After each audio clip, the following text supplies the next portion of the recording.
Beaucoup de personnes me demandent pourquoi je ne me prononce pas par rapport au problème entre le Gabon et le Bénin.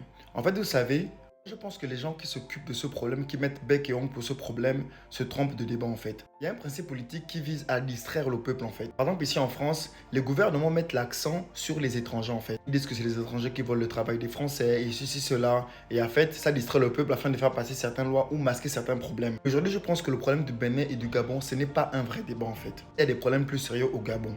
Est-ce que vous savez que le titre de séjour des ressortissants africains qui viennent de l'Afrique, au Gabon coûte 800 000, alors que ceux des Français coûtent 150 000? Ça, je pense que c'est un vrai problème qu'on devrait parler parce que tous nos gouvernements africains fonctionnent de cette manière. Les étrangers occidentaux sont favorisés par rapport aux Africains. Ici en France, tu ne verras jamais un Africain priorisé par rapport à un Espagnol. Impossible. Est-ce que vous savez qu'au Gabon, plus d'un tiers de la population vit sous le seuil de pauvreté, tandis que le pétrole est une richesse incroyable que le Gabon a et qui est exploitée depuis des années et des années. Mais ça, c'est un problème qu'on ne parle pas. Le sans-emploi. Des jeunes diplômés au Gabon, diplômés à l'université Omar Bongo ou à l'extérieur, arrivent au Gabon, n'arrivent pas à trouver un emploi. Ça, c'est un problème qu'on devrait aussi parler.